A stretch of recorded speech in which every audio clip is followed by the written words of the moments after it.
Assalamualaikum warahmatullahi wabarakatuh. Salam sejahtera untuk kita semua, sahabat Indonesia.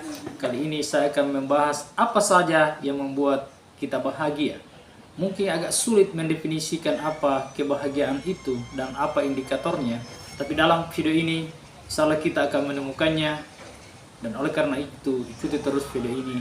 Jangan lupa bantu like, komen, dan subscribe. Semoga channel ini semakin berkembang dan memberi ide-ide besar untuk kemajuan peradaban kita.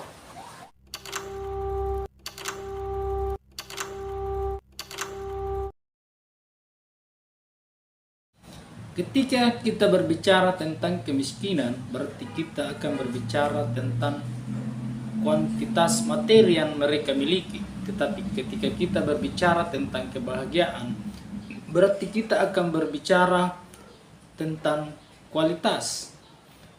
Bagaimana orang memaknai hidup ini, bagaimana perasaannya, dan bagaimana kepuasannya dalam menjalani hidup ini. Dan itu bisa dilihat dari beberapa hal. Yang pertama adalah pendapatan per kapita suatu negara. Apa itu pendapatan per kapita? Pendapatan per kapita adalah pendapatan rata-rata setiap penduduk di suatu negara dibagi jumlah penduduk itu sendiri. Contohnya adalah misalnya di Indonesia tahun 2023 pendapatan per kapitanya dalam US dollar itu adalah 4.919.7, yang ketika itu dirupiahkan, misalnya kita ambil bahwa dolar itu adalah 15.000 rupiah, maka itu menghasilkan 73.795.500 rupiah per tahun pendapatan bangsa Indonesia. Atau kalau dibagi 12 menjadi 6.149.625. Dan kalau ini dibagi lagi menjadi 30 hari, berarti bangsa Indonesia itu mendapatkan sekitar 204.000 per hari. Mungkin ada masyarakat Indonesia tidak mendapatkan sebanyak itu tiap hari, tapi mungkin ada yang lebih banyak karena kita berbicara rata-rata. Mengapa pendapatan per kapita itu penting? Karena selain untuk mengukur bahwa kebutuhan masyarakat secara finansial itu terpenuhi, itu juga menjadi dasar untuk pemerintah mengambil kebijakan dan membandingkan tingkat kesejahteraannya dengan negara lain. Selanjutnya adalah dukungan sosial. Di negara yang bahagia, dukungan sosialnya baik, sangat kuat. Dukungan kesehatan yang gratis, pendidikan yang gratis, toleran, kemudian adaptif terhadap berbagai keadaan. Dan selanjutnya adalah tentang kebebasan. Di negara yang bahagia, kebebasan berpendapat, kebebasan berekspresi, berkarya, terus kebebasan memeluk agama, itu diserahkan sepenuhnya kepada masyarakat. Dengan cara seperti itu, masyarakat tidak merasa tertekan, sehingga itu juga adalah salah satu faktor yang mendorong bahagianya sebuah penduduk di sebuah negara. Kemudian selanjutnya adalah keamanan dan kemurahan hati. Ini berkaitan. Orang akan merasa bahagia ketika aman. Namun meskipun aman negara itu, kalau penduduknya tidak murah hati, sebab tidak akan mungkin kita akan bahagia di dalam negara yang penduduknya sangat-sangat, apalagi kalau bentuknya mengancam seperti preman-preman itu misalnya. Yang selanjutnya lagi adalah penggunaan handphone secara efektif.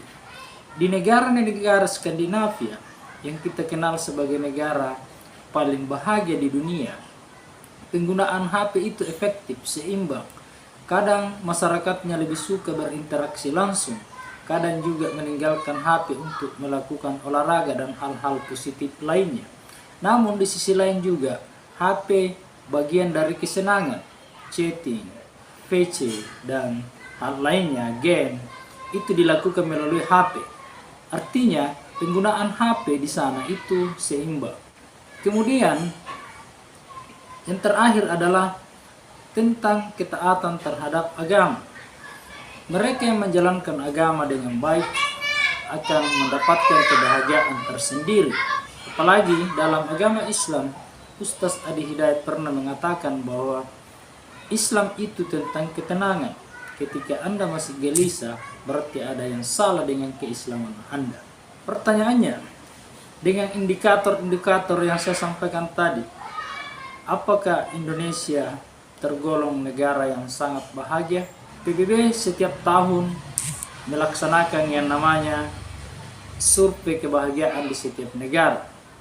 Dan beberapa yang saya sampaikan tadi merupakan indikatornya, walaupun tidak semuanya. Termasuk agama dia tidak masukkan, masalah keamanan juga tidak disampaikan, tetapi saya memasukkan keamanan dan masalah agama sebagai indikator yang membuat orang bisa bahagia. Beberapa tahun terakhir, negara Skandinavia dan Nordik dan sebagian negara Eropa Barat itu masuk 10 besar negara terbahagia di dunia. Termasuk yang 7 tahun berturut-turut sebagai negara terbahagia adalah Finlandia. Mereka yang ada di bawahnya ada Denmark, Norwegia, Belanda, dan ada juga dari Oceania, Selandia Baru. Pertanyaannya, di mana posisi Indonesia? Posisi Indonesia berada di urutan 82 dari 149 negara. Itulah yang bisa membuat penduduk di suatu negara akan bahagia. Apabila ini bisa dilaksanakan misalnya di Indonesia, insyaallah kita akan bahagia se-Indonesia. Semoga itu tercapai. Assalamualaikum warahmatullahi wabarakatuh.